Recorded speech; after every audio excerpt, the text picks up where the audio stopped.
6:51, time for the morning sprint. We start with a man who led Monona police on a chase before crashing on the Beltline. Officers report trying to stop the 26-year-old Madison man on West Broadway as part of a drug investigation.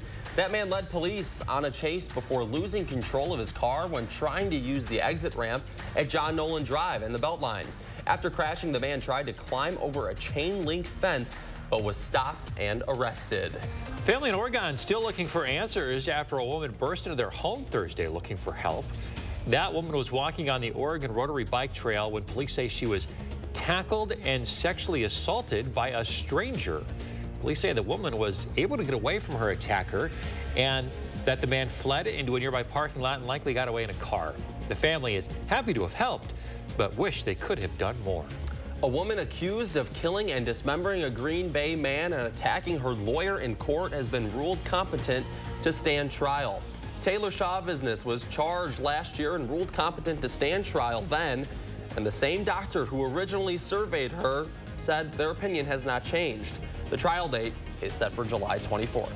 News 3 now, SSM Health kicking off a new year of our Time for Kids segment, and we want to celebrate with a new contest that opens up today. That's all about Earth Day. Just go to channel3000.com/timeforkids and tell us all about your school's Earth Day efforts.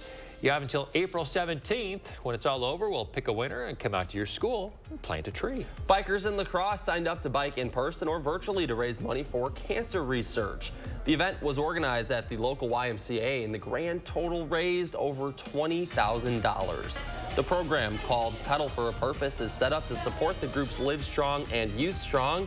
Donations are still being accepted on the La Crosse YMCA website.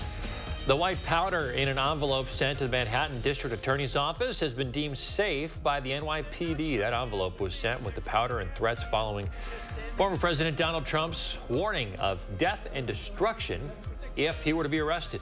GOP lawmakers are calling for this case to be handled by the Department of Justice instead of a state level. At least 26 people are dead following a deadly string of tornadoes that ravaged Mississippi and other southern states. The damaged trail from the thunderstorm itself spans over 150 miles. Several towns were completely flattened, leading to the destruction of over 2,000 buildings. The sizes of those tornadoes between F3 and F5, with the F5 tornado damage path spanning a near record of 30 miles. Russian President Vladimir Putin says his country will station tactical nuclear weapons in Belarus. It marks the first time since the mid-1990s that Moscow will have based such arms outside the country. Putin made the announcement at a time of growing tensions with the West over the Ukraine attack, while some Russian commentators speculate about possible nuclear strikes. In New York, Senate Majority Leader Chuck Schumer says there is a new drug hitting the streets. Xylazine is a deadly flesh-eating drug that makes fentanyl deadlier and does not respond to Narcan.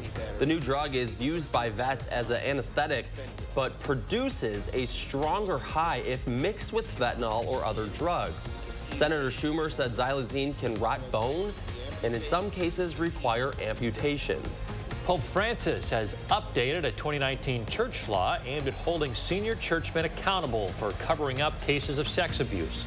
The law now covers lay Catholic leaders and reaffirms that vulnerable adults can also be victims of abuse when they're unable to consent. Church personnel are now required to report allegations of clergy abuse in-house, but it does not mandate reporting to police. And take a look at this. We may have been able to see the Northern Lights last week, but it pales in comparison to what you see here in Alaska. This is what Chris was talking about a little bit earlier. This was a part of the larger than normal viewing area for the lights last Thursday. Some stunning images there. Trippy. All right, Kelly, what do you got? Well, nothing like that, that's for sure. We do have some cold weather this morning. Temperatures starting out in the 20s, 23 in Madison, 26 in Watertown. Janesville sitting at 25, so definitely bundle up this morning. We will look at sunshine throughout the morning hours. A few clouds roll in during the afternoon as we climb in the low to mid 40s. So it is a chilly day. Even with that sunshine, we're warming into the low to mid 40s this afternoon. And our extended forecast, the first warm forecast, 46 tomorrow. A couple quiet days. We do have a weak system that'll bring in a little bit of light snow on Wednesday morning. Another system brings us mainly rain, maybe even some spring-like thunderstorms as we close out the month of March. A messy March. It has been. I'm ready for it to be over. Me too. All right, thanks for joining us, folks. We'll see you in 30 minutes.